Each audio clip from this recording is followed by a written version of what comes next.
Herkese salamlar, mən Tamila. Direct'də yazılan ən çox suallardan biri də dırnağa forma verməkdir. Online kursumdan olan bir videonu olduğu kimi sizlərlə bölüşürəm. Natural dırnağa ideal badam forma verilməsi. Bu videoda sizə iki fərqli texnika göstərəcəm. Xüsusən ikinci texnika, yəni dırnaq üzərində tətbiq etdiyim o xüsusi eskiz çəkmə üsulu əlini yeni öyrəşdirənlərin işini çox asanlaşdıracaq. Düzgün forma verməyin ilk incəliyi materialı çıxartmaqla başlayır. Çünki müştərinin əgər dırnağı üzü aşağı uzanırsa, biz orada ucunda daha çox material saxlayıb apexdən daha çox götürməliyik. Yox, əgər ki natural dırnaq üzü yuxarıya doğru uzanırsa, o zaman ucunda daha az material saxlayıb apexdə daha çox material saxlamalıyıq ki, sonradan forma verdiğimiz zaman dırnaqlar tamamilə düz şəkildə görünsün. Çıxartdıqdan sonra dırnaqları ölçürük, ən qısasına görə forma verməyə başlayacağıq. Forma verərkən təzə pilkadan istifadə edirik. Pilkalar hər bir müştəri üçün ananas olmalıdır.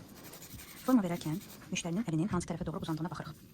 Gördüyünüz kimi bu iki barmaq sağ istiqamətə doğru meyl edir. Bu iki dırnaq isə digər istiqamətə doğru. Bu səbəblə pilkalayarkən meyl etdiyi istiqamətdən daha çox götürürük.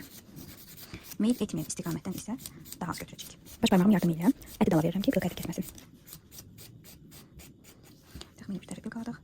Bu tərəfi pilkalayarkən isə alfa və işarət parmağım yardımı ilə əti dala verirəm. Sadəcə dırnağa düz baxırıq. Heç bir yerə fırlatma forma verərkən.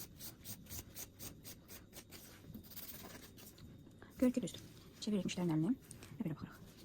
Ucundan görürəm ki, biraz pilkalamaq lazımdır. Biraz daha. Ona görə fırlatıram müştərinin əlini.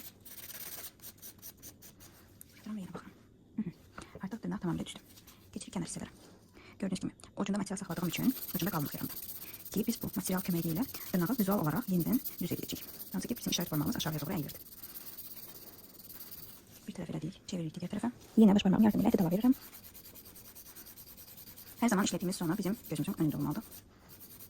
Müştərinin əlini çevirməkdən çəkinməyin.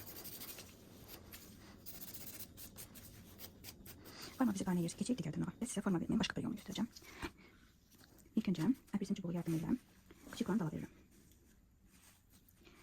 Kənar hissədən düz gedirəm. Harada ki, çiko artıq ilişir. Bu hissə bizim sinusumuzdur. İşarətlədik. Digər tərəfdən gedirəm. İlişdi. Bu tərəfdə bizim digər sinusumuzdur. Sinusun ortasını tapırıq. Ortası ilə düz gəlirik. Bura bizim sentrumuz olacaq. Orta barmağım ilə əti dala verirəm və pilkalayıram. Əgər ki, əli çevirmək müştəri üçün narahatsa, bu cür sentri belirləyirsiniz və sentra uyğun şəkildə formanı veririk.